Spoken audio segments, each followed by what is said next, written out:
Meus irmãos, é uma alegria nós iniciarmos mais uma escola bíblica dominical e com a graciosa paz do Senhor Jesus Cristo, te cumprimento nesta manhã, nesse domingo, aonde nós estaremos mais uma vez tendo a oportunidade de aprender da palavra de Deus na nossa escola bíblica dominical. Grande é esta oportunidade em que assim Deus está nos concedendo. Tenho convicção que nesta manhã de domingo iremos aprender verdades as quais nós não sabíamos, mas Deus tem para revelar e assim nos ensinar nesta manhã. Com um coração aberto, com a Bíblia em mãos, com a revista Escola Dominical também em mãos, vamos nós clamarmos a Deus e pedir a Ele que nos ensina da Tua Palavra nesta manhã. Mais uma vez eu quero te afirmar, eu tenho convicção que o Senhor tem algo grande para a nossa vida. Vamos dar atenção para a sua verdade? Vamos clamar a Ele nesse momento, para Ele assim revelar e nos ensinar da verdade dEle para a nossa vida. Você em sua casa, curva a sua cabeça e ore comigo. Senhor Jesus, nesse momento, nesse domingo, estamos tendo a oportunidade de reunirmos para estudar a Tua preciosa palavra. Senhor, aqui está a Tua igreja. Todos nós estamos congregados para este fim. Todos nós estamos com o coração aberto para aprender da Sua verdade. Espírito Santo nos ensina nesta noite. Espírito Santo, revela-nos neste dia a Tua boa e preciosa palavra. Senhor, portanto, venha nos conduzir e nos direcionar nesta manhã na escola bíblica dominical. Eu te peço neste momento, Senhor, eis-me aqui, eu dependo de Ti. Senhor, hoje é a lição 2 do livro de Salmos da nossa revista. Eu peço unção para poder ministrar, eu peço graça para poder assim ensinar, e que o Senhor dê esclarecimento e entendimento a todos aqueles que estarão ouvindo a Tua preciosa palavra. Assim clamamos, Espírito Santo, comigo aqui esteja e revela ainda conteúdo que eu não sei, para me transmitir para os Teus filhos, para as Tuas ovelhas, no nome de Jesus. Amém. Graças a Deus, que o Senhor está nos dando esta oportunidade nesta manhã, de assim reunirmos para estudar a boa e preciosa palavra de Deus. Sempre eu vou falar isso com os irmãos, sempre nós vamos destacar a importância da escola bíblica dominical. Como é importante. É o único seminário que não entrega diploma para ninguém, mas que te capacita para você exatamente ser salvo e deixar que a palavra de Deus esteja em sua vida. Portanto, quero mais uma vez destacar para você que está tendo a oportunidade de estudar a palavra de Deus, estudar a escola bíblica dominical em sua casa, nesse momento de quarentena. Mas depois que nós retornarmos às atividades normais, eu quero te pedir para você se esforçar para estar na escola dominical. Aqui na Catedral nós temos também os domingos, e em todas as congregações também funciona com escola bíblica dominical a partir das 8 horas da manhã. Então depois, quando retornarmos às nossas atividades, faça força para você estar na escola dominical e aprender da palavra de Deus. Meus irmãos, hoje é a lição de número 2, 12 de abril. Quero mais uma vez ressaltar como Deus usou como instrumento o autor para transmitir o conhecimento da palavra de Deus e nos dar o norte para nós que estamos aprendendo. Para os professores que vão ensinar, o escritor tem o objetivo de dar um norte, dar um caminho. E nós, no percurso desse caminho, nós, professores, vão estar, nesse momento, transmitindo, além do que está inserido na proposta do autor, também com a nossa criatividade. E que se nós orarmos e pedindo a Deus direção e unção, Ele nos dará. E aí teríamos possibilidade de acrescentar aquilo que ele não pôde, porque nem todo mundo é completo. Nós vamos falar aqui algumas coisas e não também vou ser completo.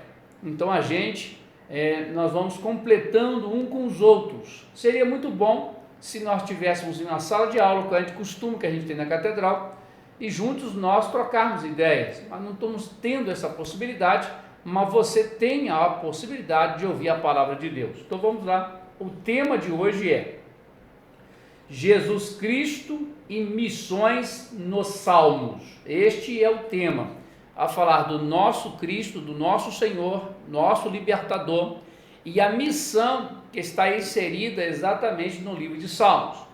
O livro de Salmos tem algo messiânico nele, que fala do Messias, e nós vamos aprender um pouco mais e aprender esses relatos, ou esses poemas, e que está inseridos no livro de Salmos, que se refere ao Messias, e é uma obra missionária, é uma missão. Missão é algo que se entrega para a gente e determina para nós realizarmos e assim fazermos. Então vamos lá, o texto áureo que é proposto para essa temática é Salmos 22 e o verso é 1, Salmos de número 22, verso 1. Antes de nós lermos aqui, deixa eu dar aqui uma instrução para os irmãos, até na questão teológica mesmo. Quando a gente se refere a Salmos, nós não nos referimos como um capítulo, nós nos referimos como número, Salmos de número, porque é um poema. Devido a ser dessa característica, nós utilizamos esta forma ou esta palavra para facilitar a compreensão. Então, não se usa capítulo, mas sim se usa número. Então vamos lá, Salmos de número 22 e o verso de número 1, que diz da seguinte forma, o texto áureo: Deus meu, por que me desamparaste? Por que me desamparaste? Por que me alongas das palavras do meu bramido e não me auxilias? Salmos 22, 1. Vamos ler de novo. Texto áureo. Deus meu, por que me desamparaste? Por que te alongas das palavras do meu bramido e não me auxilias? Olha, nós vamos no percurso da ministração da aula, nós iremos falar muito dos Salmos de número 22, por isso não vou colocar comentários e nem vou dar algumas explicações na leitura que aqui acabamos de fazer, porque no conteúdo do que está inserido e a proposta que é colocada em cada tópico, a gente vai estar falando do Salmo 22, ok?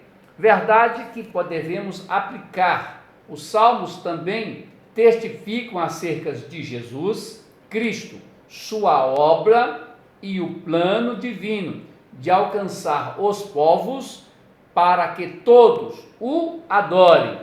Eu quero aqui especificar o que é colocado como verdade aplicada, onde devemos aplicar, colocar em prática, assim nossa vida, entendendo o conteúdo da verdade e aplicar ela em nossa vida. Olha, os Salmos também, como está aqui colocando, testifica a respeito de Jesus Cristo. Então, eu vou destacar aqui algumas palavras que são fundamentais no que se diz a respeito à aplicação. Primeira palavra que eu quero destacar aqui, testifica, ou seja, vai dar testemunho ou vai relatar da pessoa do Senhor Jesus Cristo, vai dar testemunho dele, vai relatar sobre ele, vai narrar sobre ele. Olha, é muito importante nós lermos o livro de Salmos, não meramente como um conteúdo protetor, mas sim como um conteúdo transformador, tá? Se eu leio o livro de Salmos e eu entendo alguns números de livro de Salmos, nós iremos verificar que trata e fala a respeito do Messias. Então, quando eu vou ler esses salmos, desses números desses salmos, eu vou identificar que ele vai retratar e vai falar e vai dar testemunho de quem é Jesus Cristo, até nos salmos. Outra coisa interessante, vai também narrar a sua obra, a obra de Cristo, a obra do Messias. Não era meramente ser honrado aqui na terra pelas pessoas no que diz respeito como ser humano ou como um rei para poder conduzir meramente uma nação, não nessa obra. como os judeus esperavam que Jesus seria desta forma, mas Jesus não veio para ser desta natureza, que o reino dele não é deste mundo, o reino dele é superior a tudo isso que nós possamos imaginar. Então, a obra de Jesus, a palavra obra, é um trabalho, é uma dedicação, é uma realização, e a obra dele é para resgatar aqueles que se perderam ao longo do tempo. Vamos lembrar? Quando Adão e Eva pecaram, eles perderam a intimidade com Deus, eles perderam a santidade com Deus e eles perderam a comunhão com Deus. Então, eles perderam tudo isso. Aí vem Jesus, a obra dele é para justamente resgatar esta perda. Perdeu a intimidade, perdeu a santidade e perdeu a comunhão. E Jesus vem resgatar isso. A obra dele é essa. Então, não é uma obra fictícia, não é uma atividade falada ou meramente lida em livros, mas sim é uma realização, e Jesus realizou uma grande obra na nossa vida. Olha, destaca também um plano divino. Qual é o plano divino? Resgatar as nossas vidas. Divino de alcançar os povos que todos o adorem. Deixa eu destacar aqui a outra palavra, adorar. Pois quando Adão e Eva pecaram, o ser humano, na realidade, ele tem a tendência de adorar a criaturas, de voltar a tua vida para criaturas e não voltar a tua vida para o Criador. E a obra de Jesus é para conscientizar cada um de nós, para que assim possamos adorar a Deus. Primeiro porque o livro de Salmos dá testemunho da sua obra. O livro de Salmos leva à adoração. Então a verdade aplicada aqui na lição de hoje é dar testemunho, fala da obra dele e nos conduz para a adoração. Adorar a Deus em espírito e em verdade. Vamos lá, o objetivo que é colocado aqui, proposto para nós aqui nesta segunda lição. Número 1. Compreender as mensagens proféticas sobre o Messias. Nós vamos falar e estudar sobre alguns salmos que falam sobre o Messias e da forma que fala do Messias. Número 2, apresentar o sofrimento do Messias. Salmos, alguns números deles, vai retratar isso também. 3, destacar a missão dada por Cristo ao seu povo. Outra coisa muito interessante, que nós lemos muito isso é no Novo Testamento, que Jesus nos dá uma missão. Ele diz para nós, ide e pregai o Evangelho. Ele deu uma missão para todos nós, deu uma missão para a igreja.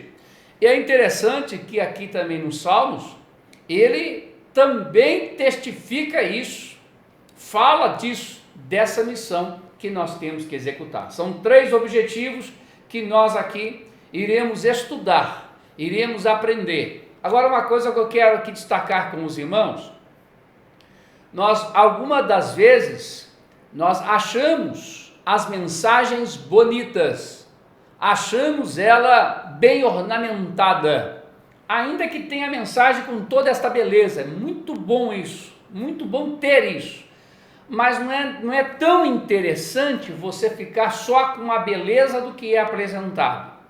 É importante você compreender aquilo que é apresentado para você. Você tem que gravar isso, guardar a palavra de Deus.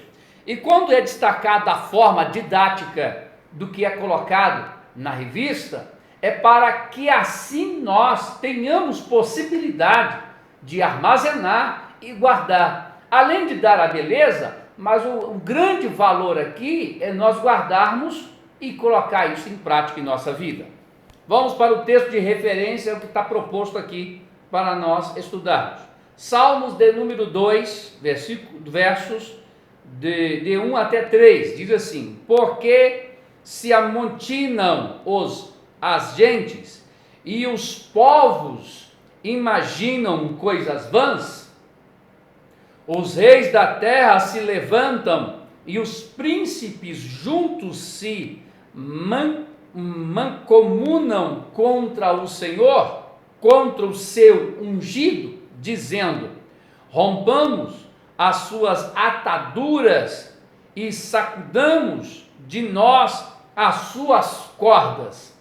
Salmos de número 22 agora, e o verso é 27. Todos os limites da terra se lembrarão e se converterão ao Senhor. Todas as gerações das nações adorarão perante a tua face. Agora, ainda no texto de referência, quero que você acompanhe com a sua revista. Se você não tem revista, acompanhe na Bíblia. Salmos de número 110, e o verso é 1. Disse o Senhor ao meu Senhor: assenta-te à minha mão direita, até que ponha os teus inimigos por escabelo dos teus pés. Então nós temos a base que nos mostra o norte que nós vamos pegar, o caminho para onde nós iremos entrar, e no percurso desse caminho nós vamos entender o que é proposto, o que é ensinado para nós. Vamos encontrar muitas verdades durante este caminho. Estou usando a palavra caminho para nós compreender do que nós iremos estudar. Vamos lá. Aqui ainda para nós entendermos o que é o esboço desta lição, a proposta agora desta lição. Aprendemos a sua verdade aplicada, que dá testemunho de Jesus, da sua obra e nos leva à adoração. Fala a respeito de que os povos o perseguirão, que é aqui o objetivo também da lição, mostra a sua obra e mostra também, destaca a missão que dá a cada um de nós. Agora aqui o esboço, o que é colocado para nós, número 1, vai destacar as profecias dos salmos messiânicos. Então, o esboço da lição vai nos mostrar as profecias no livro de Salmos sobre Messias ou messiânicos. 2, o sofrimento do Messias. 3, o sacerdócio real e os salmos missionários. Nós vamos aprender as profecias que se relatam a respeito do Messias, nós iremos verificar o seu sofrimento por causa de nós, e nós iremos ver o seu sacerdócio real e ainda a responsabilidade missionária que é colocada para nós. Pois bem, então vamos lá para o item de número 1, o tópico de número 1, para nós tomarmos já o nosso caminho, continuar no nosso caminho, que no percurso desse caminho vai ter muito fruto para nós pegarmos, vai ter muito alimento para nós colhermos, tá? E vai guardando esse alimento, porque este alimento vai te sustentar, e na hora que você precisar deste alimento, o interessante da palavra de Deus, irmão, nós guardarmos, é para esse fim, que na hora que nós precisarmos do alimento, temos ele já com a gente, já está guardado, e por estar guardado, imediatamente eu posso usar ele para aquele benefício a qual eu preciso de ser alimentado. Então a palavra de Deus, quando fala guardar, é para este momento, na hora que eu necessitar, por exemplo, uma palavra de fé, eu vou ter isso já guardado na minha vida, aí eu vou utilizar essa palavra de fé para que eu possa de fato vencer as adversidades da vida. Então, no decorrer da caminhada de hoje, do caminho de hoje, da aula de hoje, nós vamos encontrar muitos frutos durante este caminho, durante essa trajetória. Eu aconselho a você, para você pegar este fruto, guardar ele, que um dado momento você vai necessitar, você vai ter necessidade de alimentar deste alimento, é o que vai te manter de pé, te dar vigor e força para poder vencer os dias maus.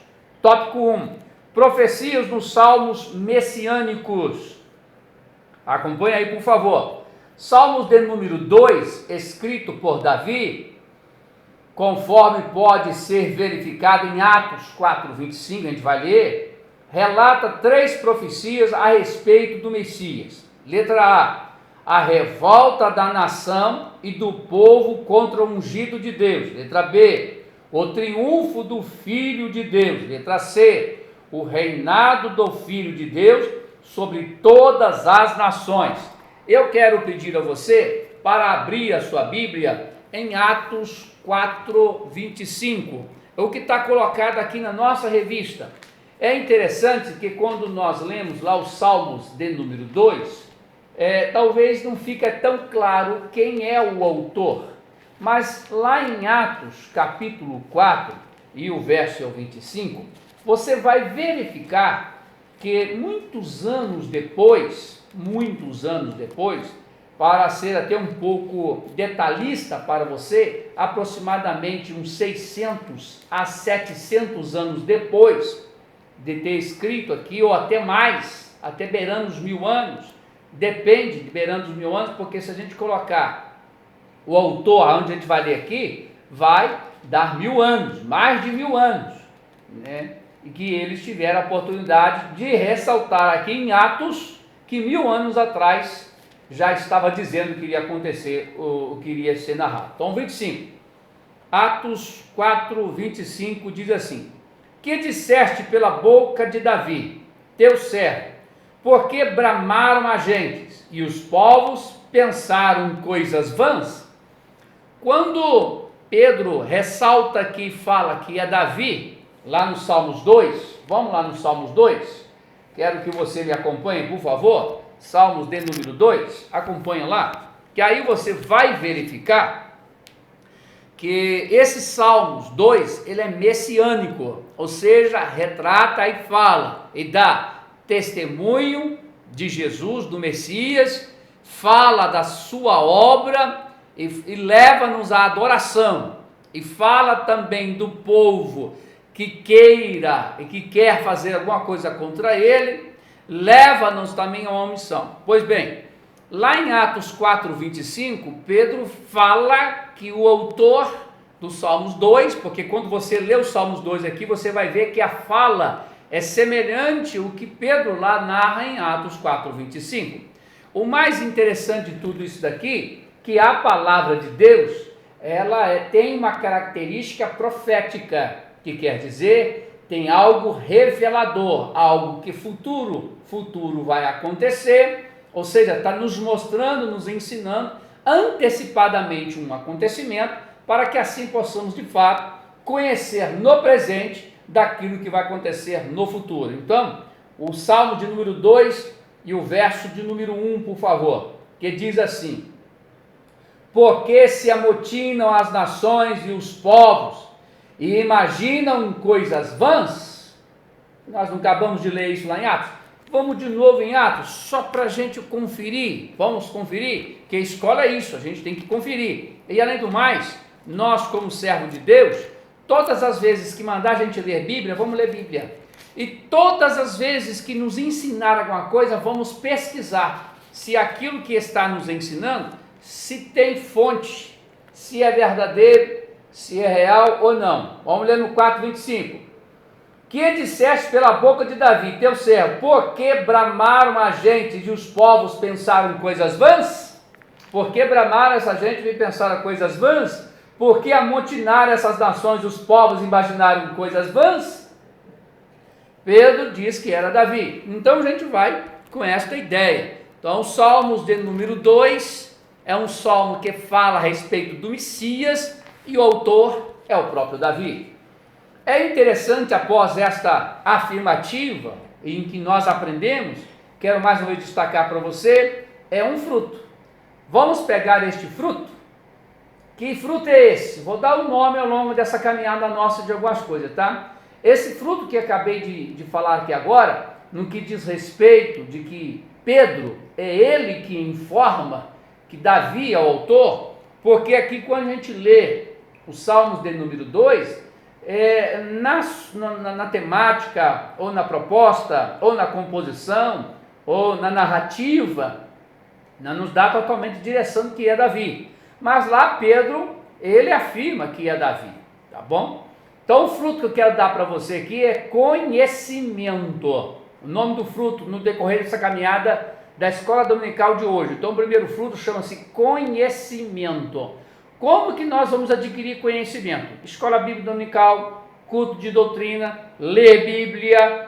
Irmão, quando nós conhecemos, irmãos, nós não vamos nos alimentar de qualquer coisa que vai apresentar para a gente. A gente vai guardar só a boa palavra de Deus. Então o nome desse fruto do decorrer da caminhada de agora chama-se conhecimento. nós tivemos um conhecimento agora. Quem escreveu o livro de Salmos é Davi. Através de quem? De Pedro.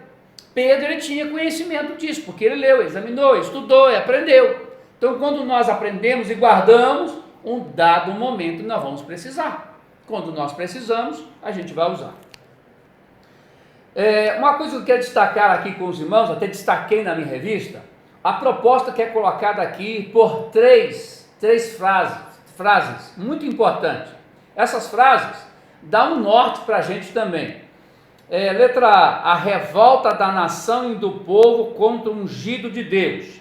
No capítulo 2 de Salmo, que é um salmo messiânico, fala do Messias, trata do Messias, narra o Messias.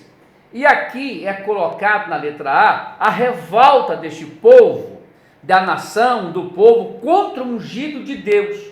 O ungido é o Messias, é Jesus, o nosso Senhor, aquele que nos resgatou. Então este povo, que é o próprio povo judeu, eles na verdade não valorizam, não respeitam e nem consideram Jesus como o Messias libertador, não aceitam. Vamos ler isso também na Bíblia? Vamos lá? Abre lá, por favor, Evangelho de João. Também todo mundo conhece, mas vamos abrir. Vamos ler para a gente justamente conhecer, porque o fruto que a gente está pegando aqui hoje é conhecimento. Quando pegamos conhecimento, aí sim nós teremos possibilidade de vencer o dia mau. Versículo de número 11, João, capítulo 1, Evangelho de João, versículo 11. Texto esse que todo mundo conhece. Diz assim: veio para o que era seu e os seus não o receberam. Então, os Salmos de número 2, que trata e fala no primeiro versículo, dizendo o seguinte: porque se amotinam a gente e os povos, e imaginam coisas vãs, ou seja, não acreditando no Messias, e acreditam que o trabalho dele, a ação dele, a obra dele, o testemunho dele, é a mesma coisa dos outros homens profetas que passaram em Israel.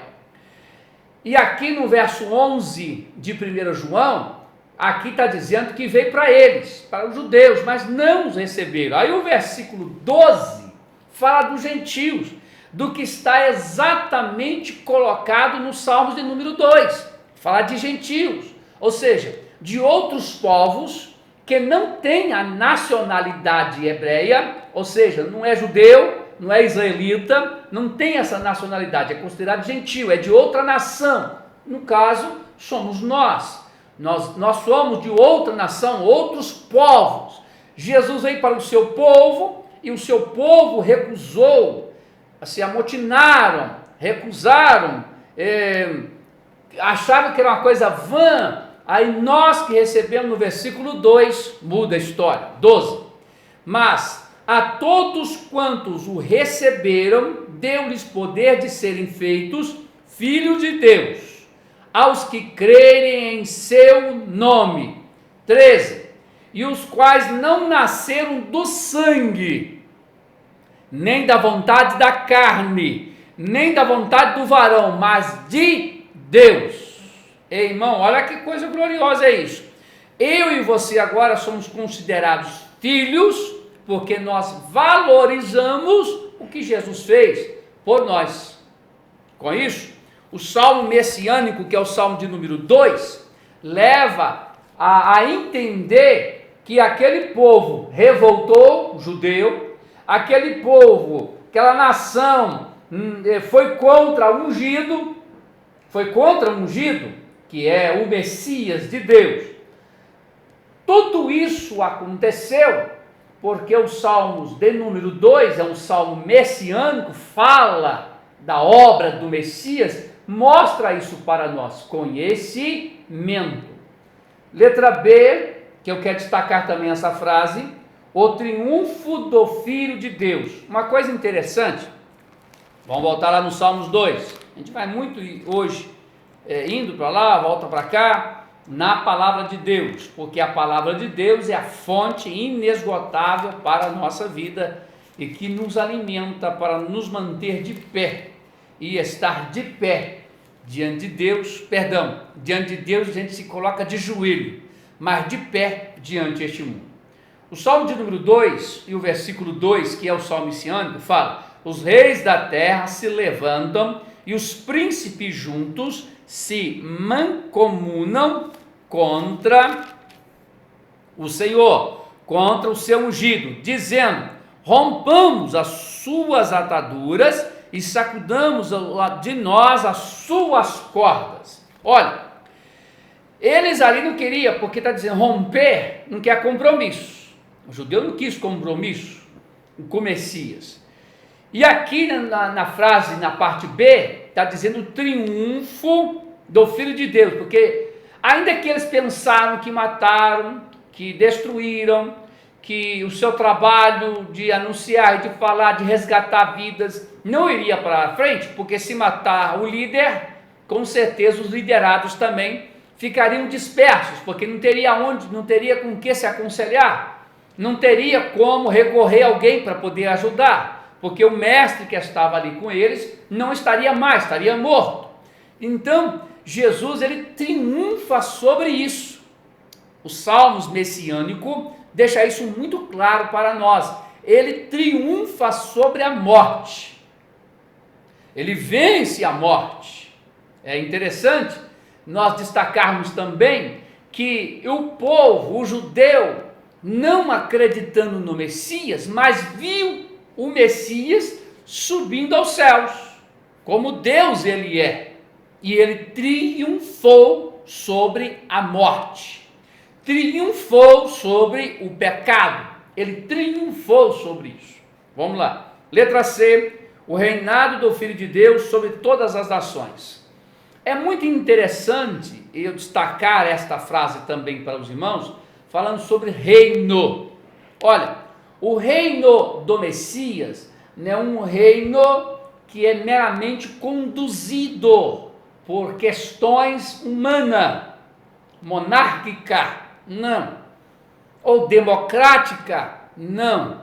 O reino de Cristo, ele vem trazer o reino de Deus para nós. Olha só, ele vem trazer o reino de Deus para nós. É interessante destacarmos que a oração do Pai Nosso diz exatamente isso. Pai nosso que estais nos céus, santificado seja o teu nome. E depois de tudo isso daí, ele diz: venha ao teu reino. Vem o teu reino. O reino de Deus vem até nós. E o reino que Jesus estabelece não é um reino humano, mas sim um reino espiritual, em que os olhos não vê, mas o coração sente. O coração sente, a alma sente. Aleluia. Os olhos não conseguem contemplar, mas a alma consegue sentir, porque é o reino de Deus na nossa vida. Glórias a Jesus. Vamos para 1.1. A revolta do povo contra o ungido de Deus. Falamos um pouco disso porque é uma das frases que nós aqui destacamos. Vamos destacar mais um pouco algumas verdades que também destaquei aqui. Salmo de número 2 começa com a seguinte indagação: por que se amontina as gentes e os povos imaginam coisas vãs? A palavra amotinar significa enfurecer-se, revoltar-se. Percebe-se que no contexto que essa revolta é generalizada, independentemente da posição ou classe social do indivíduo. Olha, amotinar, como está proposto aqui, já está dando significado para a gente, mas no decorrer do caminho a gente vai pegando fruto. O primeiro fruto eu já dei o nome, que é conhecimento. O segundo fruto aqui, que eu quero dar o nome, você vai gravando aí que no decorrer, eu não anotei isso, no decorrer do tempo a gente vai falando e eu preciso de lembrar. Então você vai anotando isso aí, tá bom? Depois se você me perguntar, eu não vou nem saber, que eu não anotei isso, tá? Então o primeiro é conhecimento. Então esse agora, eu quero dar o nome também no decorrer desse caminho da escola dominical de hoje, dar o nome a esse fruto. Olha, aqui quando está falando amotinar, significa enfurecer, revoltar-se, e percebe que esse texto é revolta generalizada. Então, é enfurecer e revoltar-se contra Cristo. Enfurecer contra Jesus e revoltar contra Cristo. Olha, o fruto que nós precisamos de ter aqui é o fruto de que nós devemos nos curvar diante de Cristo e aceitar. Então é curvar e aceitar sua vontade. Então eu tenho que aceitar a vontade de Deus. Com isso, deixa eu destacar aqui o que está dentro da gente muitas das vezes, que é o orgulho, que é o ego. Isso está dentro do ser humano. O enfurecer é o orgulho que domina. Então a pessoa fica furiosa com isso. A revolta é o que coloca dentro da gente, é o ego, é não permitir, não deixar. Então, o fruto que nós temos que aqui nesse exato momento pegar é aceitar a vontade de Cristo, a vontade do Messias. Eu tenho que aceitar a vontade de Deus. Então, com isso também, eu posso destacar mais uma palavra aqui, não é para pegar, mas sim é só para a gente sentir isso como conselho e colocar em prática na nossa vida. Nós não devemos murmurar com aquilo que acontece em nossa vida, não devemos murmurar. Nós devemos aceitar e buscar o direcionamento em Deus. Os Salmos de número 2, nós vamos encontrar um povo amotinado, enfurecido, revoltado. Olha, nós não podemos nos revoltar contra Jesus com uma situação que a gente queria que ele fizesse de um jeito e ele fez de outro. Irmão, a situação do meu jeito não serve. O que serve é de Jesus.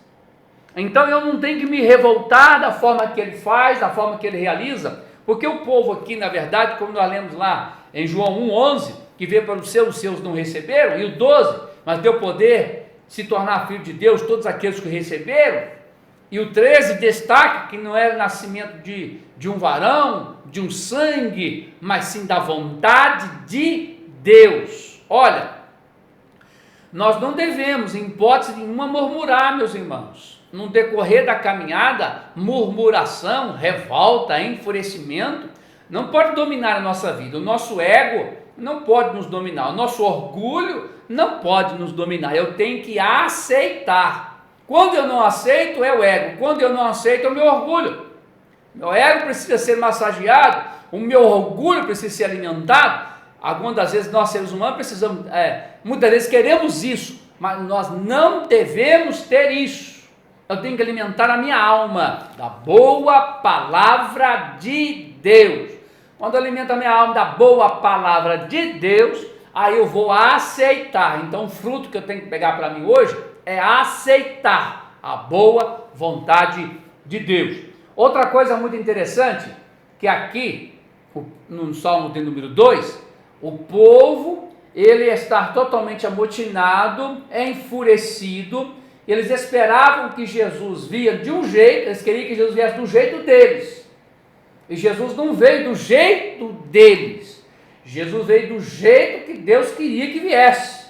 Como um homem, ser humano, ele encarnou, nasceu de uma mulher, não por vontade de um homem, mas nasceu de uma mulher, cresceu, foi educado, foi ensinado.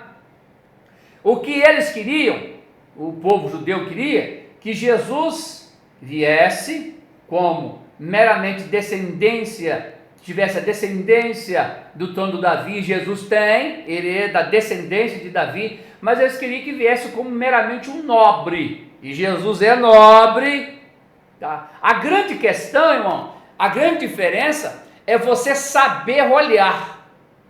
O povo judeu, eles não tiveram a percepção de ter um olhar ungido de Deus, porque o Messias veio, é o Messias, ele tem a descendência de Davi, é rei, ele é rei mesmo, ele é sacerdote, vamos falar sobre isso, ele é o libertador, ele libertou a mim e a você da escravidão, como é a proposta dele, ele veio para isso. A grande questão está em aceitar o que Jesus faz, da forma dele. Eu tenho que aceitar isso, não colhe esse fruto. Eu não posso deixar o meu ego e meu orgulho me dominar. Eu tenho que aceitar a forma que Jesus faz. Eu não tenho que me revoltar por isso. E o povo se revoltou, se enfureceu, queria que ele viesse de um jeito e ele veio de outro. Irmão, eu não tenho aqui condições de dizer e de ditar alguma coisa para Jesus. Eu tenho que aceitar o que ela é colocada. Ok? Vamos lá.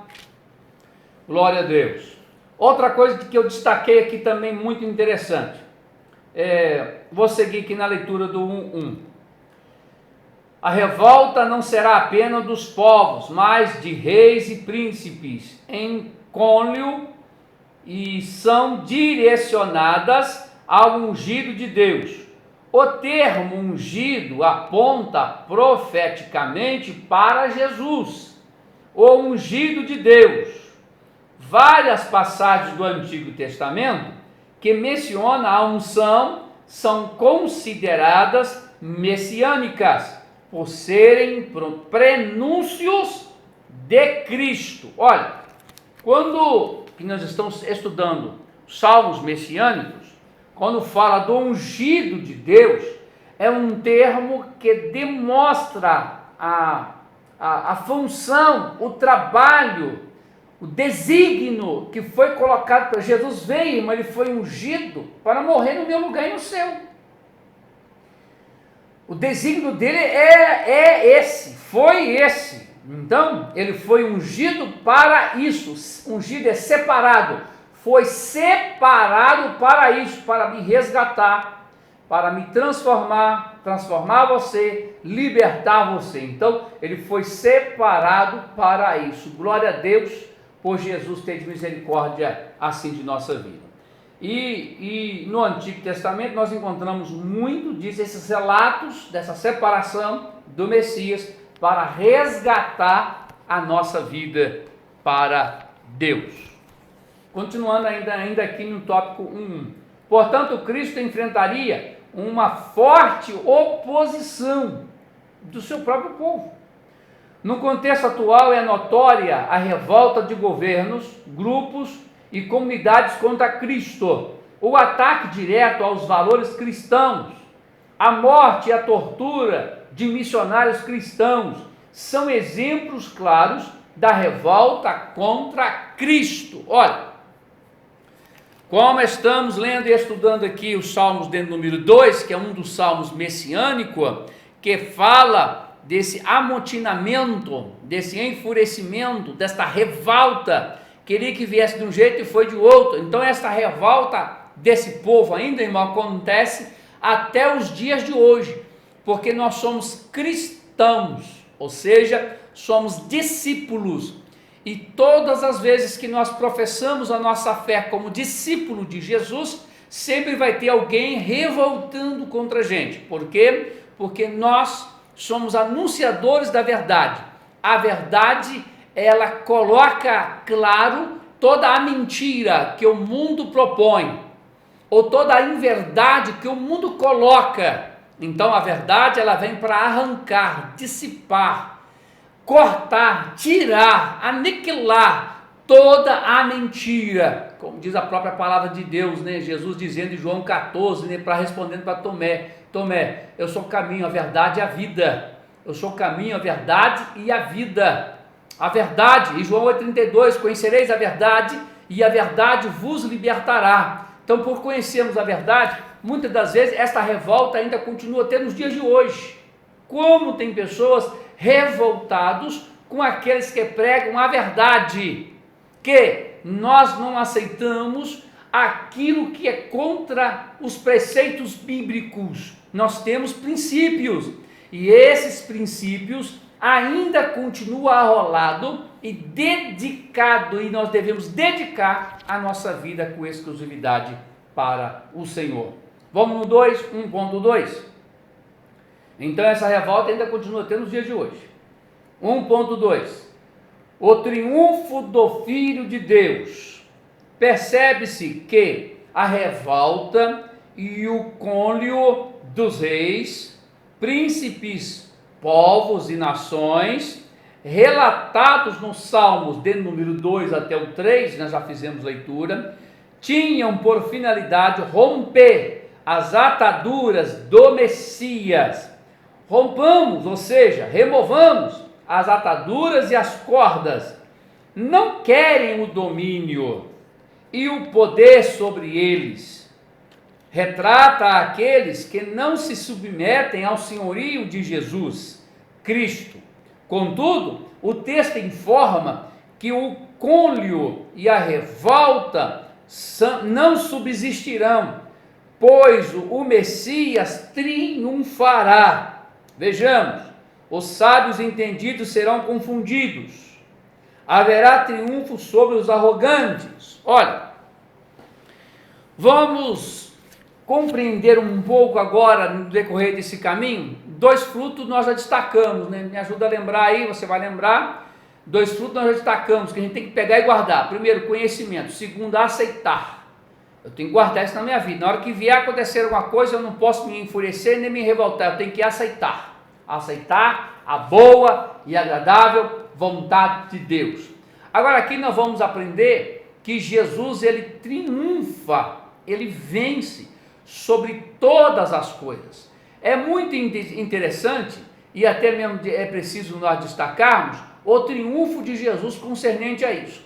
E uma coisa que eu quero aqui destacar com vocês sobre essa palavra triunfo, é o que é colocado aqui para nós a respeito de uma palavra que até de certa forma é até difícil de se falar, o cônlio. O cônlio é como se fosse uma trama, uma armadilha preparada para alguém, tramando por detrás, elaborando uma armadilha por detrás. O cônlio é exatamente isso. O que aconteceu aqui? Percebe-se que a revolta, o cônlio, a trama, a armadilha dos reis, dos príncipes, dos povos, das nações, relatado no Salmo de número 2, tinha por finalidade romper o compromisso.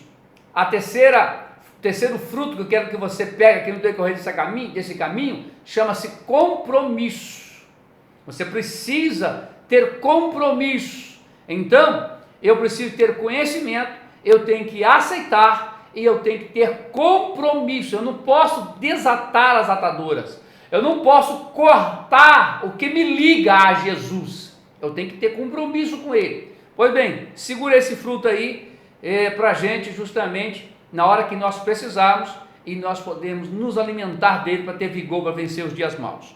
Então o cônlio, os reis, eles elaboraram armadilhas, tramaram, fizeram uma armadilha, elaboraram por detrás, fizeram um trama por detrás, para não ter compromisso, para não estar amarrado com Cristo, para não viver com Cristo. O Salmo de número 2, ele diz exatamente isso. Os povos, as nações, os príncipes, que não querem esse compromisso.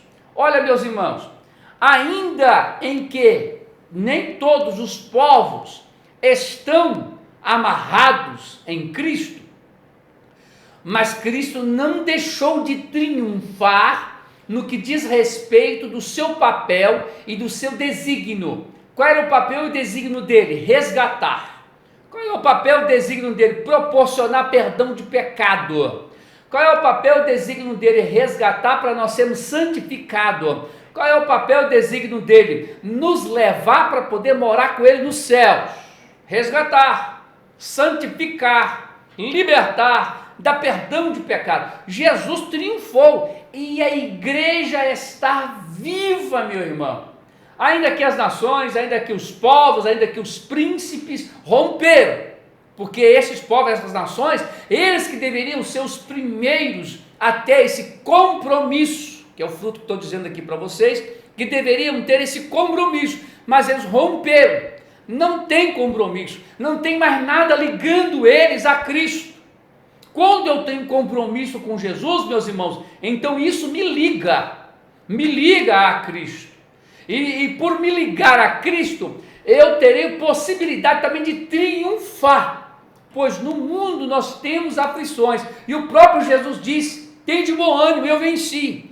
Quando ele está dizendo isso, eu venci, ele está afirmando: se vocês crerem em mim, se vocês não se amotinarem, ou enfurecer, ou revoltar contra mim, vocês também terão possibilidade de vencer, pois eu triunfei sobre o pecado, triunfei sobre a morte, triunfei sobre o inferno.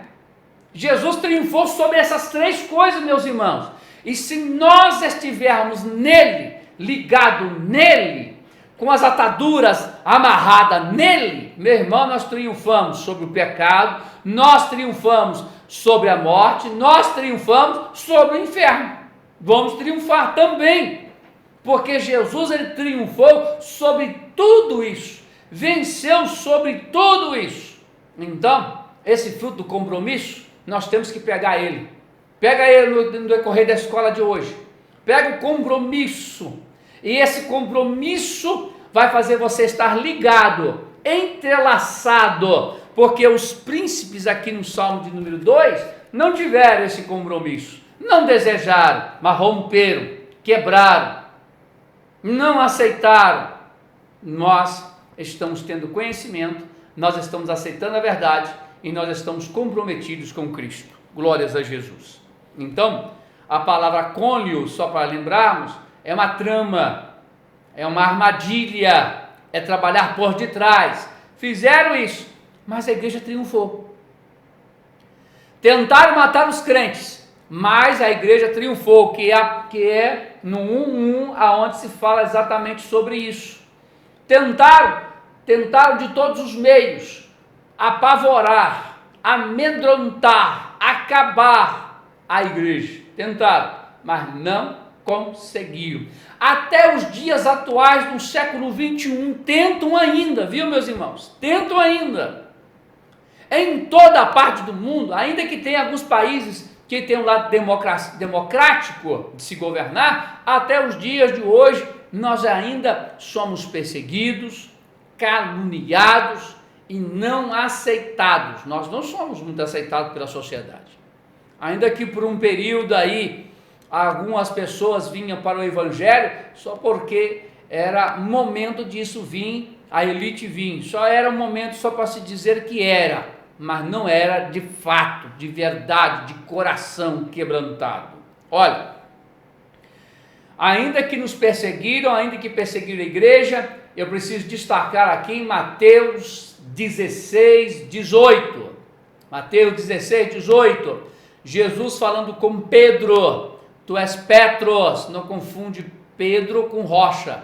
Petros significa pequenos fragmentos da rocha, pedregulhos, coisas pequenas.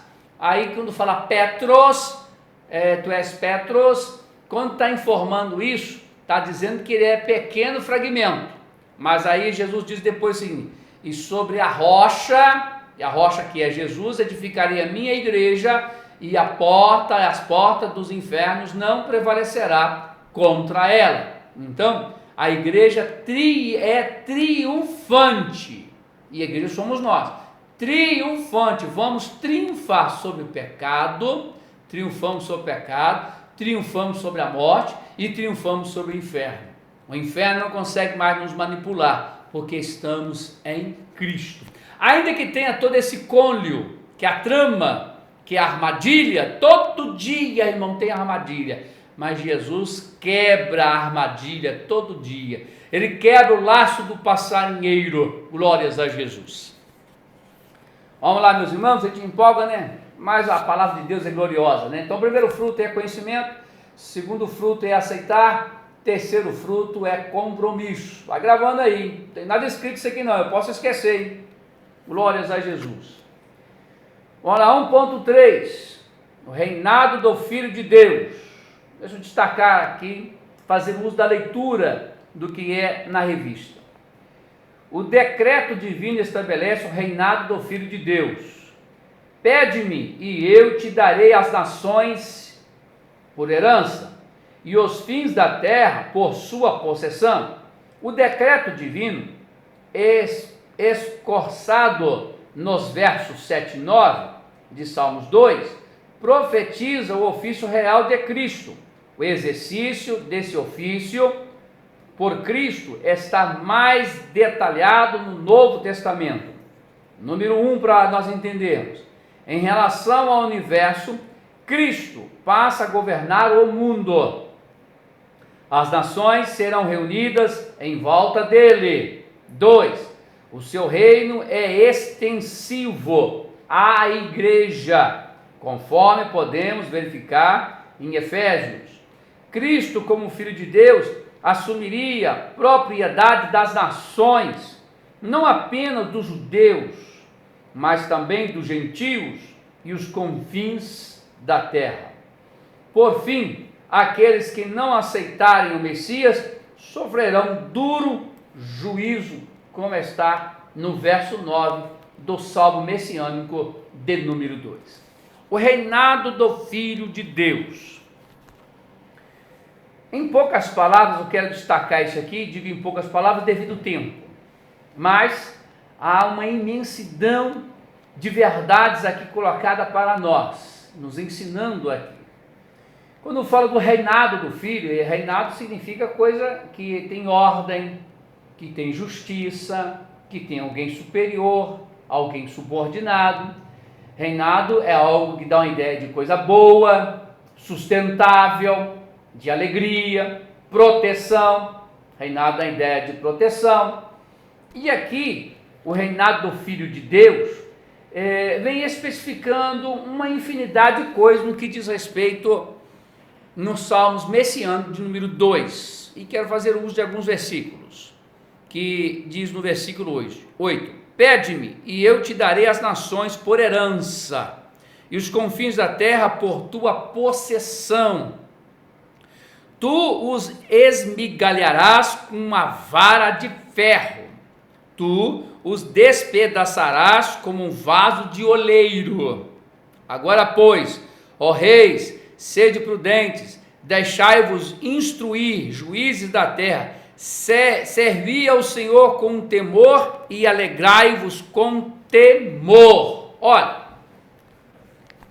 o reinado do Messias vai ter um período chamado reino milenar.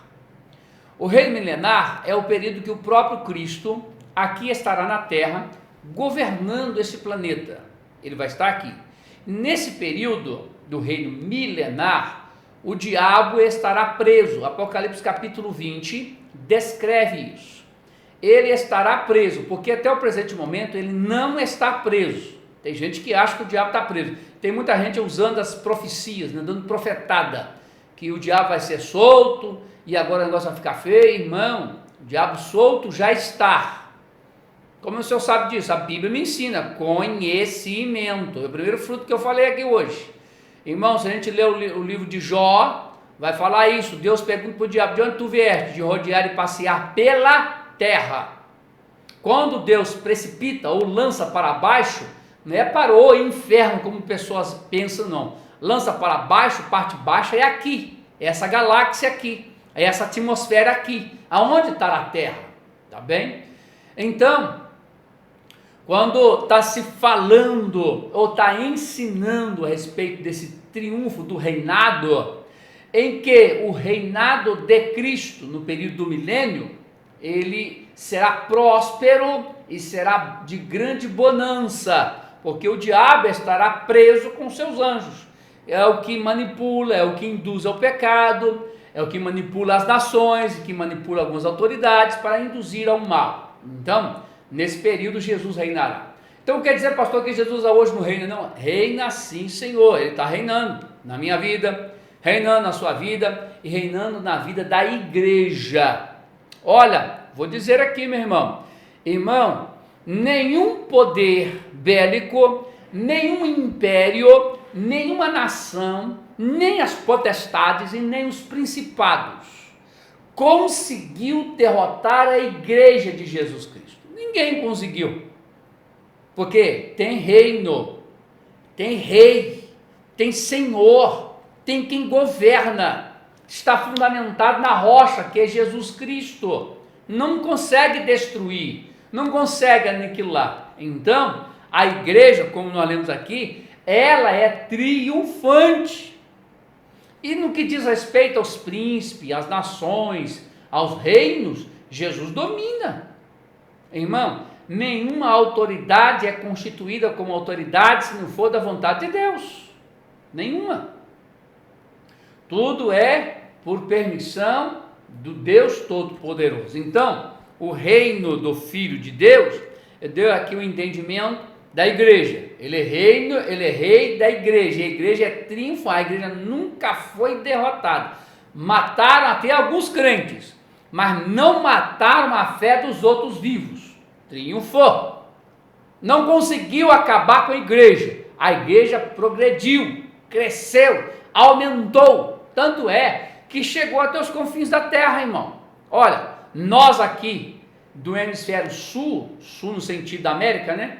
Só no sentido da América, nós aqui nessa região onde nós habitamos, América do Sul, nós somos os confins da terra.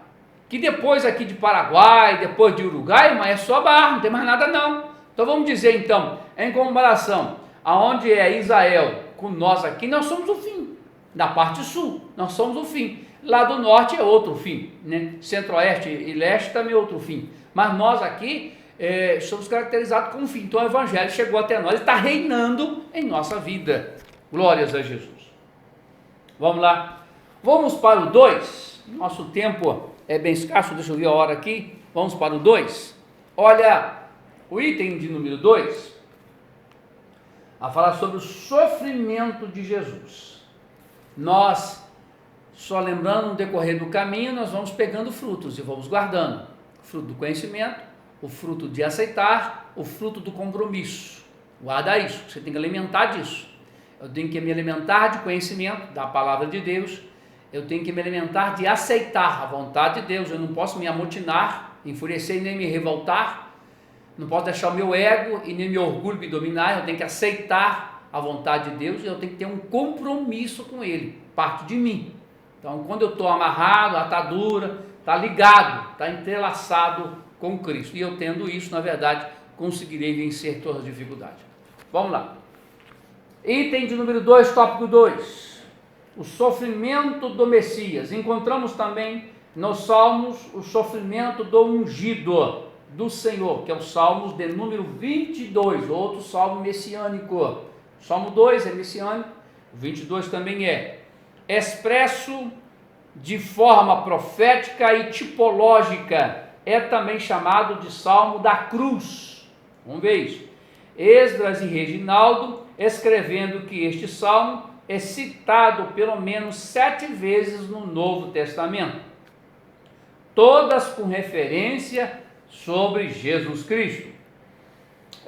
Sujeição ao abandono. Cristo sujeitou-se a um dos piores sofrimentos, o abandono.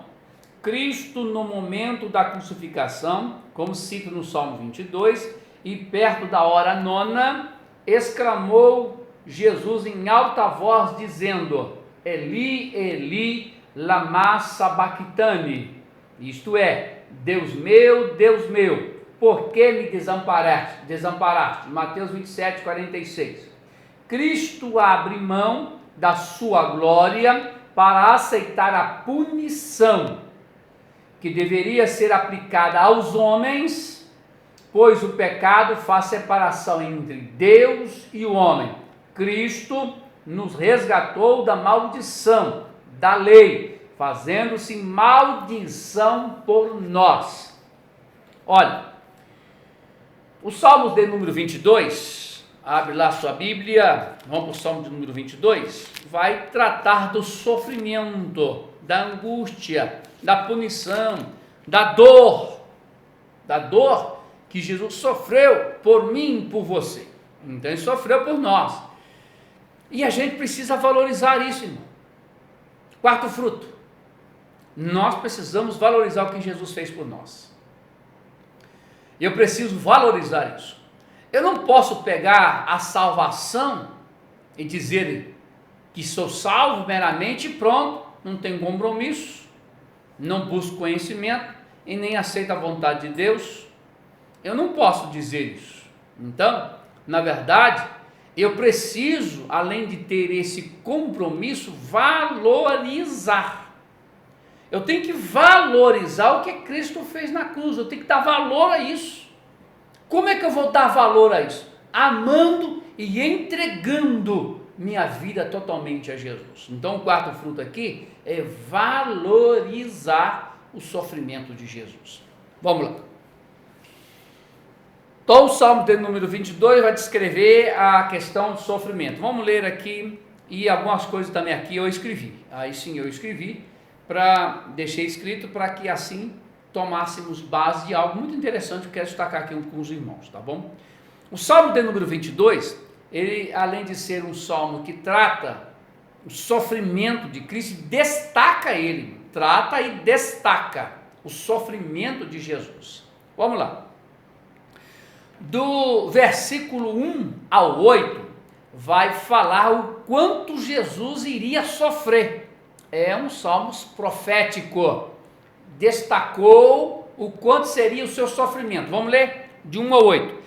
Deus meu, por que me desamparaste? Jesus fala isso lá no momento da crucificação, que é o abandono. O maior sofrimento de todos, meus irmãos, é na hora que você precisa de algo, ou de alguma coisa, ou de alguém, naquele que você esperava, te abandona. Este é o pior sofrimento, o abandono. E não queira você fazer projeção em cima disso não. O que é isso? Projeção é você pegar uma palavra, manipular ela e se projetar em cima dela. Irmão, não arruma desculpa não. Tem muito crente manipulando palavras, fazendo projeções em cima de alguma coisa. Alguém me abandonou, a igreja me abandonou, meu marido me abandonou, meu filho me abandonou e eu abandonei Jesus. Espera aí, ué. Quem te abandonou foi em pessoas e não foi Jesus. Quem te abandonou foi pessoas, irmão. Para de arrumar desculpa e se projetar em cima disso. Não se projeta em cima disso. Vamos voltar lá aos frutos. Quem tem conhecimento não se projeta. Aceita a palavra de Deus. Aceita a palavra de Deus. Aceita a vontade de Deus. Tem compromisso com Deus e valoriza o que Jesus fez. Glórias a Jesus. Olha, então, no versículo 1, onde nós lemos, vamos para o 2, vamos ler todo um, que eu não li todo um ainda não. Deus meu, por que me desamparaste? Porque te alongas das palavras do meu bramido e não me auxilias, que é o abandono. Irmão, que dor foi o abandono de Deus com Jesus. Por causa de que Deus abandonou, virou o rosto para ele? Porque o meu pecado, o seu pecado foi colocado em Jesus. Até aquele presente momento que Jesus estava sendo pregado na cruz, irmãos, antes de morrer, começando a entrar no estado para a morte, irmão, até aquele presente momento não tinha nenhum pecado, porque não pecou.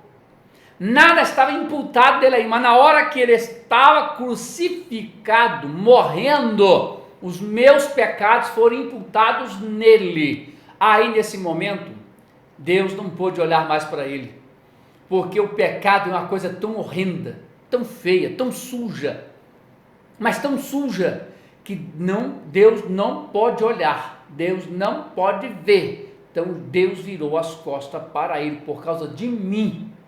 Olha, Jesus sofreu abandono por causa de mim, Jesus sofreu abandono por causa de você. A pior dor é o abandono, em quem você espera não te ajudar e nem te auxiliar, e Jesus sofreu o abandono. Olha, por causa de quê? De mim e de você. 2, Deus meu, eu clamo de dia e tu não me ouves, de noite e não tenho sossego, porém tu és santo, o que habitas entre os louvores de Israel. Em ti confiaram os nossos pais, confiaram e tu os livraste, a ti clamaram e escaparam em ti, confiaram e não foram confundidos, mas o seu verme, não o homem opróbrio dos homens, desprezado do povo.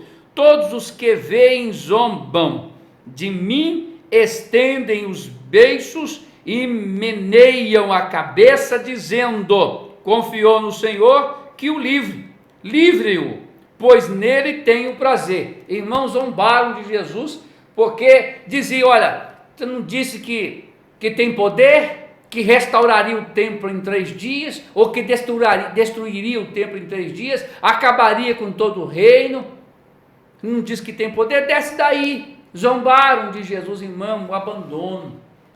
Deixa eu destacar outra coisa aqui para vocês. Eu destaquei aqui o abandono de Deus, por causa dos nossos pecados. Agora, irmãos, os discípulos abandonaram Jesus, não foi só Pedro não, todos, um se suicidou, os outros 11 abandonou. Tem hora que a gente só crucifica Judas, né? A gente só olha para o erro de Judas, porque entregou, porque levou lá para poder, os soldados romanos para poder prender Jesus, né? Vendeu Jesus, a gente só olha o erro dele, mas os outros também erraram. Pedro, por exemplo, falou: tu és um discípulo. Ele disse que não. Tu és discípulo. Ele disse que não. Tu és discípulo. Ele disse 3ª vez: não, não sou. E os outros? A gente não vê falar. Todos, irmãos, abandonaram. Jesus ficou sozinho. Primeiro, Deus virou as costas para ele no momento que estava caminhando para morrer, crucificado. E no momento que prenderam ele, os discípulos abandonaram ele, irmão, todos. Ei, depois esses mesmos discípulos, cheios do Espírito Santo, não, aí sim, eles morreram, crendo em Cristo, não abandonaram a fé, não abandonaram a comunhão, para justamente vencer todos os dias maus, não abandonaram. Mas naquele exato momento, Jesus teve o abandono dos seus próprios discípulos. Irmão, que dor terrível. Tudo por causa dos meus pecados e dos seus pecados. O abandono de Deus, abandono das pessoas que caminhavam com ele, que estavam com ele. Irmão, que dor terrível o abandono. Vamos lá. Então, um dado momento, esse povo, na verdade, zombaram de Jesus. Olha que sofrimento. Então, primeiro é o abandono. E esse abandono tem 2 classes aqui, como eu disse: o abandono do próprio Deus, virou as costas para ele, virou o rosto por causa dos meus pecados, dos seus, e o abandono dos discípulos por medo de morrer. Os discípulos estavam com medo de morrer também, de serem presos também por acompanhar Jesus. O abandono de Deus, num sentido, é por causa dos nossos pecados, e os outros porque estavam com medo de morrer, os discípulos. Mas depois, cheios do Espírito Santo, não estavam com medo de morrer, não pelo contrário, morreram por causa do Evangelho. E, irmãos, entrou a zombaria, zombaram de Jesus, e Jesus estava crucificado. Irmão, o pecado promove zombaria. O pecado vai zomba da gente. Não diz que teria, não diz que poderia, não diz que tem poder, então faz agora, quero ver. Zomba. Mas deixa eu dizer uma coisa: ainda que Jesus foi zombado, e ele triunfou sobre o pecado, sobre a morte e sobre o inferno. A ele a glória, a honra e o louvor. Pois bem, vamos lá. Do versículo 9 até o versículo 13, nós vamos ver o momento em que a fragilidade do Messias, como homem, fragilidade de Cristo como ser humano, como pessoa, porque até aquele momento, até a morte, irmão, Jesus é homem, 100% homem, ele se entregou para isso.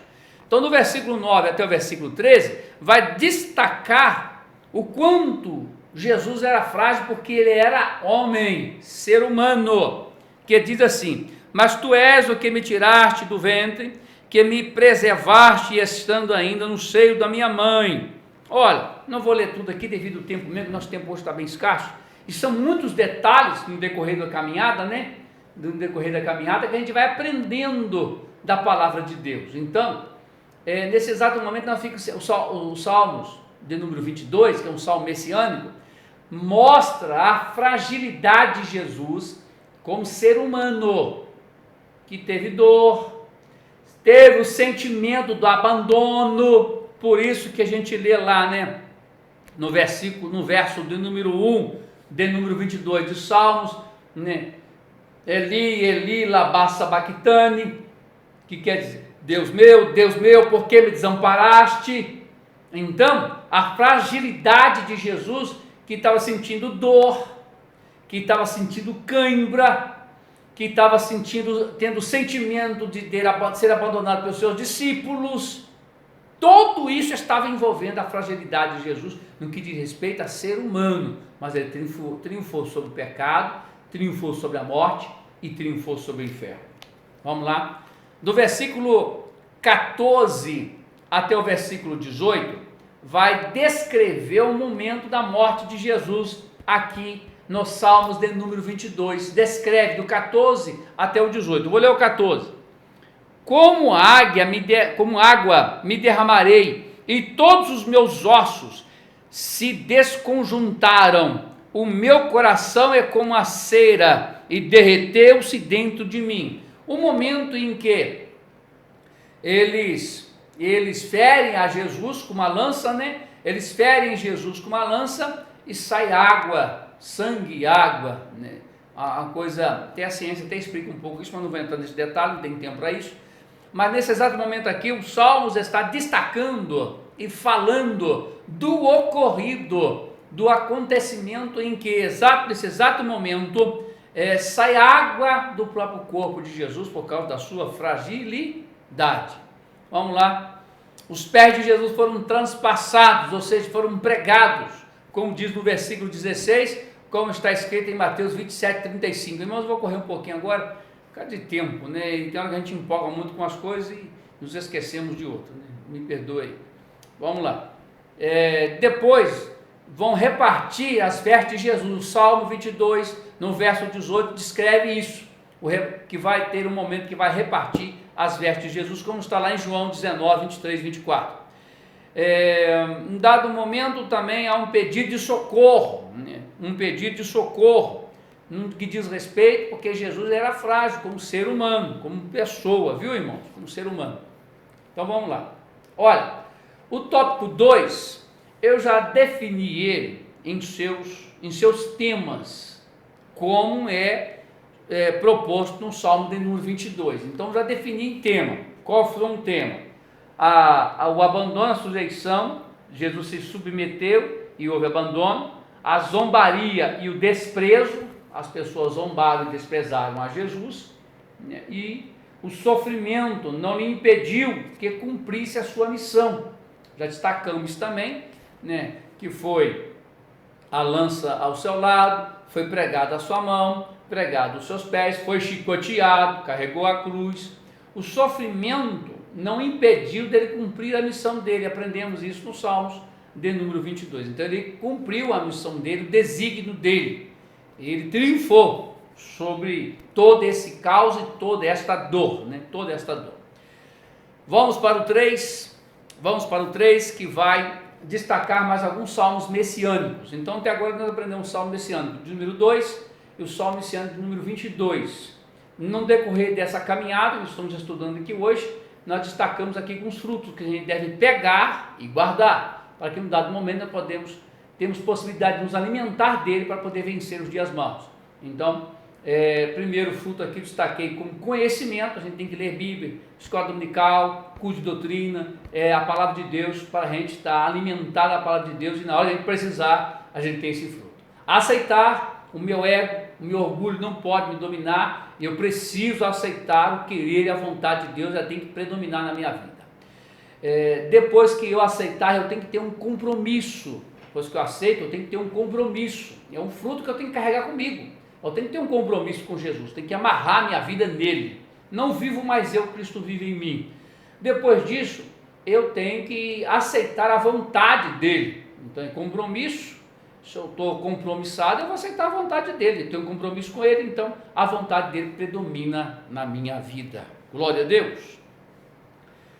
Vamos no tópico 3 a falar sobre o sacerdócio real e os salmos missionários. A falar sobre o sacerdócio de Cristo e ainda mais alguns salmos missionários. Vamos me acompanhar lá, por favor? No tópico 3 da revista. Estudadas as questões relativas às profecias e ao sofrimento do Messias e o seu sacrifício, conforme os Salmos 2 e 22. Cabe destacarmos alguns pontos frisados nos Salmos 67, 110 e 117. Alguns versos. Vai dar um destaque também nesse ano. Vamos destacar o 3.1, sacerdócio da ordem de Melquisedeque, que é o Salmo 110 e o verso 4. Abre lá, por favor, Salmo 110 e o verso 4, para a gente ler e aí a gente esboçar comentários a respeito destes salmos.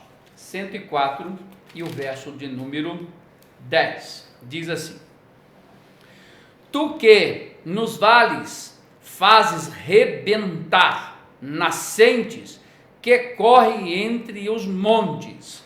Olha, perdão, eu li 104, perdão, é 110, verso 4, desculpa. 110, verso 4. Jurou o Senhor e não se arrependerá. Tu és um sacerdote eterno, segundo a ordem de Melquisedeque. Ele é um sacerdote eterno, segundo a ordem de Melquisedeque. Em Gênesis, capítulo de número 14, vai narrar quem é Melquisedeque. Quando aqui os Salmos de número 110 e 4 diz a respeito da ordem de Melquisedeque, também em Hebreus 4 e Hebreus 5 também vai falar de sacerdócio e vai falar também as características de Melquisedeque. Quando fala dessa natureza e faz essa comparação do sacerdócio, é só para dizer que Cristo, o Messias, o sacerdócio dele, era da mesma forma, do mesmo jeito, a mesma característica de Melquisedeque, porque o Melquisedeque ele é único, porque o sacerdócio de Melquisedeque, ele é antes da lei de Moisés, quando Moisés, ele instituiu a lei sacerdotal, as leis sacerdotais da cerimônia, como ser sacerdote, quem deveria ser sacerdote, de qual família deveria ser sacerdote, de qual tribo deveria ser sacerdote. Então Melquisedeque, ele é muito antes disso. Só para você ter ideia, 500 anos aproximadamente antes disso, Melquisedeque. E ele tem essa, quando está dizendo na segunda ordem de Melquisedeque, é nessa característica. Não foi um procedimento de uma lei estabelecida por alguém, mas sim por uma ordem divina, por uma ordem de Deus, por uma característica de Deus, por uma atitude de Deus, por uma ação de Deus. Olha, que coisa gloriosa é isso, meus irmãos, que algo magnífico é isso. Quando o salmista aqui está dizendo no 110:4, vou ler de novo: jurou o Senhor e não se arrependerá, tu és um sacerdote eterno. Quando fala lá de Melquisedeque, é algo interminável, não tem começo e nem tem fim. O sacerdócio de Jesus é isso, é nessa mesma ordem, não tem começo e não tem fim. Tanto é que Abraão vai até Melquisedeque e lá entrega até o seu dízimo.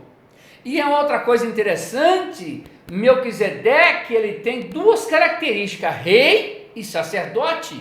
Jesus também é rei e sacerdote, estabelece um reino, governa, conduz e ainda aproxima o homem a Deus. Deixa eu te explicar algo. O sacerdote, ele tem um princípio de ligar o homem a Deus. O sacerdote, ele tem o papel de ligar o homem a Deus. O sacerdote, ele tem o dever de apresentar o homem a Deus. O sacerdote, ele tem o papel de conduzir o homem até a Deus. É isso que Jesus fez. Ele é o sumo sacerdote.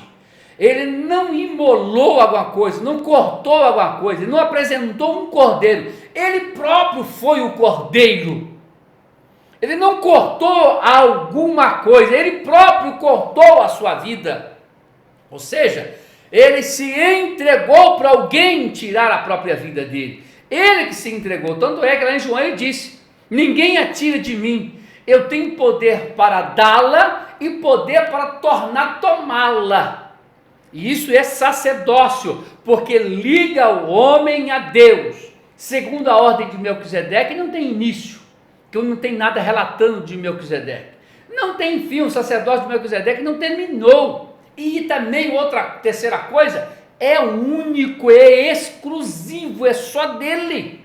Irmão, o sacerdócio de Melquisedeque não passou para os seus filhos. O reinado, não narra na Bíblia, não passou também para os seus filhos. Terminou, acabou. Vamos falar terminou, acabou para Melquisedeque, que era ser humano, tá? Só figura Cristo. Só figura Cristo. Mas com Jesus, irmão, não cessou, não terminou, não teve início, não termina, não tem fim, continua. É rei. Eu e você agora somos filhos de Deus, temos possibilidade de ter herança, o melhor de Deus para a nossa vida. Glórias a Jesus. Glórias a Jesus. Aleluia. Através da ordem sacerdotal de Melquisedeque, é as mesmas características de Jesus. Lá em Gênesis 14, em Hebreus 4 e Hebreus 5, vai traçar esta ordem.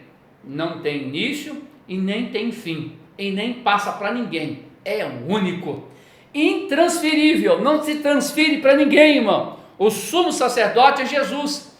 Ele não entrou diante de alguma coisa, de um altar, não. Ele próprio foi o altar. Ele não trouxe um cordeiro, ele trouxe a vida dele. Ele não cortou algo, imolou algo e apresentou em cima do altar. Ele apresentou a própria vida dele e tem poder para isso. Glória a Deus. Aleluia. Vamos lá, prosseguir, meus irmãos? Vamos prosseguir. 3:2. Os salmos missionários, ainda a falar agora sobre a obra missionária. Aqui eu quero até ler, tem alguns destaques. Perdão, antes de ir aqui, destaquei aqui justamente para não me esquecer, né? Aqui na revista, olha só, deixa só eu ler para você, que está na revista da Escola Bíblica Dominical do Professor, está na revista do Professor, que diz assim: se então Abraão representa o povo de Israel, Melquisedeque representa o futuro rei davídico, como está lá no Salmo 110:4, onde nós lemos em Hebreus 7. Embora destaque mais o sacerdócio de Melquisedeque, reconhece corretamente o seu status superior em comparação a Abraão. Assim, Gênesis 14 prefigura o reinado de Davi e de seus descendentes. Como está dizendo segundo a ordem de Melquisedeque, que é superior. Abraão chegou até ele porque Abraão entendeu que Melquisedeque era superior a ele. Glória a Deus. Vamos lá. Salmos missionários. Vamos ler aqui no 3:2. Após destacarmos os salmos diretamente relacionados à pessoa e característica de Cristo, compete observar no Salmo 67 e 117. Estabelece um dever missionário. Assim, o livro dos Salmos nos convoca não apenas para conhecermos a pessoa de Cristo, Jesus Cristo e a sua obra, mas por causa disso, clamarmos a Deus por misericórdia e as bênçãos, sem contudo ignorarmos o propósito de Deus em abençoar todas as nações, como a revelação de Abraão, em Gênesis 12:3. O texto de Salmo 67:2 revela este propósito, para que o verso menciona o caminho da salvação, vontade de Deus, padrão divino para o nosso viver e tão grande salvação. Há uma interessante sequência: somos abençoados para que a vontade de Deus e a sua salvação também sejam conhecidas por todas as nações, assim o Senhor será adorado por todos os povos. Fiz questão de ler aqui o comentário do escritor, para deixar até bem claro a sua proposta e também ter um conhecimento que ele está propondo. Além dele relatar que os salmos de número 67 e 117 é messiânico, retrata um salmo messiânico, retrata a missão de Cristo, a missão do ungido, a missão do Messias. A missão dele era resgate, a missão dele é dar perdão, a missão dele é incorporar, trazer de volta, resgatar o que se havia perdido, pagar. Jesus pagou para resgatar eu e você. Então o resgate é pagar. E Jesus pagou como? Com a própria vida, para que assim possamos nós termos a vida e a vida em Cristo com abundância. 3:3. Que todos os povos louvem ao Senhor. Bem, aqui já vou caminhar para o final e eu quero relatar algo que eu deixei escrito para mim não me esquecer também disso. A parte final do Salmo 22, aqui nós já terminamos o Salmo 67, 117, Salmo esse ano que fala de missões, que é a missão de Jesus de resgatar a nossa vida. Mas eu quero terminar agora, que eu tenho que terminar, o Salmo de número 22, a parte final dele, especialmente a partir do verso 22, são palavras proféticas relacionadas ao triunfo de Jesus após a morte. Tendo ressuscitado ao terceiro dia, ele recebeu de Deus um nome que está sobre todo o nome e se tornou Senhor de tudo que está nos céus e na terra. De tudo que está nos céus e na terra.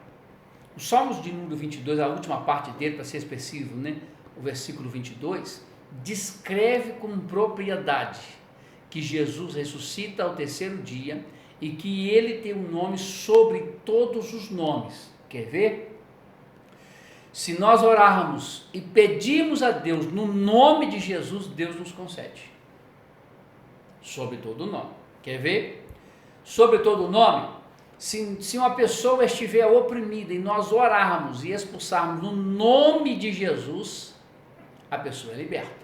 Está lembrado num dado momento em que um apóstolo, as pessoas estavam querendo usar o nome até de Paulo, vamos expulsar, vamos curar em nome de Paulo. Ele dizia, eu até conheço, mas na hora que fala de Jesus, meus irmãos, muda a história, o nome de Jesus é superior. Falou o nome de Jesus, irmãos, todo joelho se dobra, pastor, todo mundo se dobra, todo joelho tem que se dobrar diante de Jesus, porque ele é sobre. A enfermidade, se existir, irmãos, se nós orarmos em nome de Jesus, o nome de Jesus é sobre, a enfermidade sai, cessa. Você já entendeu que lá no Salmo 22, fala do nome de Jesus também, e retrata o seu poder sobre a morte, e o nome dele é sobre todos os nomes. Por fim, o Salmo de número 22 é uma das mais profundas evidências de que Jesus é o Messias enviado por Deus. Então hoje nós tivemos o privilégio e a oportunidade de aprender sobre os Salmos que fala do Messias, do ungido, enviado de Deus. Nós podemos aprender, tem alguns salmos que retratam a sua morte, a sua ressurreição, seu poder, sua atitude, a sua misericórdia, o seu amor, o seu sofrimento, a sua angústia, sua dor. Trata tudo isso, como é o Salmo de número 22. Aprendemos que no decorrer da caminhada do nosso caminho, nós vamos encontrar frutos, e esses frutos, que é o caminho de Cristo, viu gente? Jesus é o caminho, a verdade e a vida. No caminho nós vamos encontrar frutos, o fruto é para alimentar, ainda que você não esteja com vontade de alimentar desse fruto, pega ele, guarda ele, que um dado momento você vai precisar do fruto do conhecimento, você vai precisar do fruto da aceitação. Você tem que aceitar o querer e a vontade de Deus sobre a vossa vida. Não podemos nos amotinar e nem nos revoltar, nem nos enfurecer contra Deus, não podemos. Eu tenho que pegar o fruto do compromisso, tenho que amarrar minha vida em Cristo, eu tenho que pegar o fruto da vontade de Deus, e não a minha vontade. São 4 frutos, no decorrer hoje do nosso estudo da escola dominical, aprendemos que eu tenho que guardar esse fruto e na hora que eu precisar dele, eu terei condição de me alimentar e terei vigor para poder vencer os dias maus. Meus irmãos, obrigado pela oportunidade de estar aqui estudando a palavra de Deus com você na nossa escola bíblica dominical. Permitindo Deus, na próxima domingo, creio e em nome de Jesus que já estaremos no templo. Eu creio nisso. Vamos clamar para que Deus nos conceda essa vitória, que no próximo domingo já estejamos nos templos para estudar a nossa escola dominical e vamos estudar a lição de número 3, o Supremo Bom Pastor. Vamos aprender isso no próximo domingo em nome de Jesus. Lembrando aos irmãos que vocês podem continuar procurando o seu dirigente do bairro. Se precisar de tesouraria e secretaria, só procurar eles que já estão orientados como proceder. Se necessitar de algo mais, também pode procurar o dirigente, porque estou dando algumas orientações no que diz respeito até mesmo ao auxílio emergencial que o governo está propondo para as pessoas que precisam, tá bom? Então, se precisar de algo a mais, só procurar o dirigente, que dentro das medidas e dentro das possibilidades procuraremos ajudar. Dentro das medidas e das possibilidades procuraremos ajudar, tá bom? Também está aqui em nossa tela as contas da igreja. Você que quer dizimar e ofertar, pode fazer a sua transferência também. Quero mais uma vez lembrar os irmãos, nós não mandamos ninguém ligar para você, não mandamos ninguém na sua casa. Então, se alguém ligar, alguém na sua casa em nosso nome, não acredite. É falso, é um charlatão, está querendo aproveitar de situação, tá bom? Não acredite. Quero só convidar os irmãos logo mais, à noite, 19 horas, vamos estar aqui falando do amor de Deus e da bondade de Deus. Tem algo especial para você às 19 horas e às 20 horas, vamos estar orando de joelho em nome de Jesus. Meus irmãos, vamos orar então para encerrarmos a escola dominical desta manhã. Com grande alegria em nosso coração, aprendemos a respeito dos salmos que trata do Messias. Senhor, obrigado por essa escola dominical, por esse dia, por esse domingo. Eu sou grato a Ti e Te louvo nesse exato momento por essa grande vitória e por essa grande conquista. Muito obrigado, Senhor. Que a Tua boa palavra esteja em nossa vida, possamos viver nesse conhecimento, aceitar a Tua vontade e assim, meu Deus, quando nós estamos debaixo das Tuas mãos, somos mais do que vencedores em Cristo Jesus. Assim que o nosso compromisso e a sua vontade prevaleçam em nossa vida, em nome de Jesus. Amém. A graça de nosso Senhor Jesus Cristo, o grande amor de Deus e a comunhão do Espírito Santo seja com todos. Como sempre, a paz do Senhor e igreja. Deus te abençoe.